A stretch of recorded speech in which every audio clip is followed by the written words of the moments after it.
Hello, sir. It's Ibrahim Görkem, and I'm going to talk about what is the best communication type. Is it verbal or non-verbal? And the topics I will cover in the slide are what is communication, what is verbal communication, spoken versus written communication, and differences between these type of communications and non-verbal communication. Firstly, I'm going to define what is communication. Communication is the process of interchanging information, ideas, or feelings with or without the use of words. Communication doesn't depend on the words at all.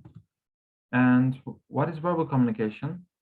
It is perhaps the most obvious and understood mode of communication, and we generally use this type of communication in our daily lives. And it is certainly a powerful tool in our communication toolbox. Spoken versus written communication. While we typically focus on speech while talking about verbal communication, uh, it is important to remember that writing is also a form of verbal communication. For example, I'm a college student and I'm struggling with a material in a class, and I need to inform my instructor about this. And I have a few choices for using verbal communication to do this. And I might choose to call my instructor or talk to him in person. And I may take a different approach and send him an email. Actually, what is the difference between writing and talking in these situations? And let's have a look at them. The first one is formal versus informal. We generally use spoken communication informally while we use written communication formally. We generally use phrasal verbs in our informal communication, and we generally use different and specific words in formal communication. The second one is synchronous versus asynchronous.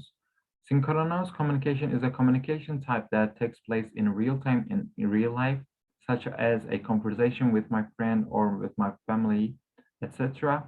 In contrast, asynchronous communication is communication type that is not immediate and occurs over longer periods of time, such as letters, emails, and text messages.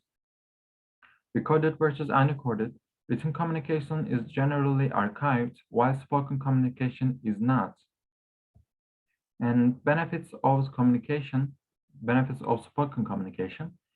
Spoken communication can be a conversation, a meeting, or even a speech. Spoken communication is very powerful in that it allows for inputs from every part of the social communication model, and I get immediately and directly from my audience's feedbacks. And verbal communication is a powerful tool, and it is made even more powerful when paired with listening and nonverbal communication. And what is nonverbal communication? Nodding, facial expressions, leaning toward the speaker to show interest. All of those are forms of nonverbal communication, and body language as well. And there is a myth that says when you speak, only 35% of your communication is verbal and the rest is nonverbal. And I don't think these are the real numbers because so much depends on the context and situation. However, it is absolutely true that nonverbal communication can make or break your message. Here are just some types of nonverbal communication and the effects they can have on the success of your communication.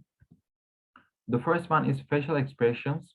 For example, I have a friend and he says he is happy or sad. For example, he says, I am happy, but his apathetic facial expressions may communicate different information. So facial expressions are very important. And the second one is gestures. When you speak, a gesture can make your message stronger. Pointing out something you want your listener to look at more closely is an example of nonverbal communication that makes your message understood. Proximity is the third one, and how close you are to your audience when you speak sends a nonverbal message.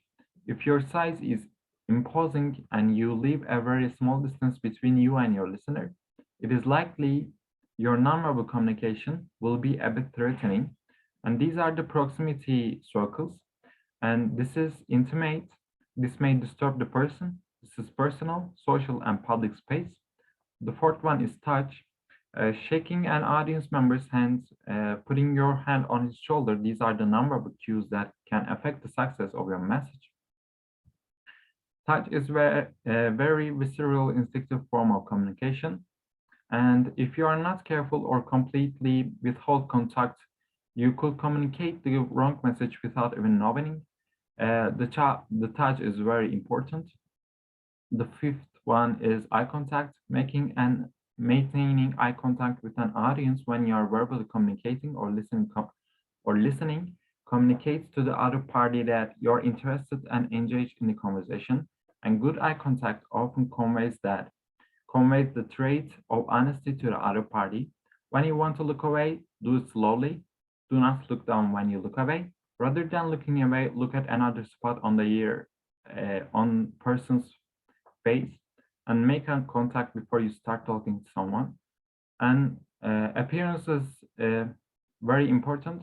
Your clothing, hair, and jewelry are also a part of nonverbal communication. And these are the postures we give when we have a communication with somebody. And this is the perfect one. Nonverbal communication reveals a lot about you as a communicator and how you relate to the other people. And these are the sources when I researching this slide. And thank you for listening, Sora.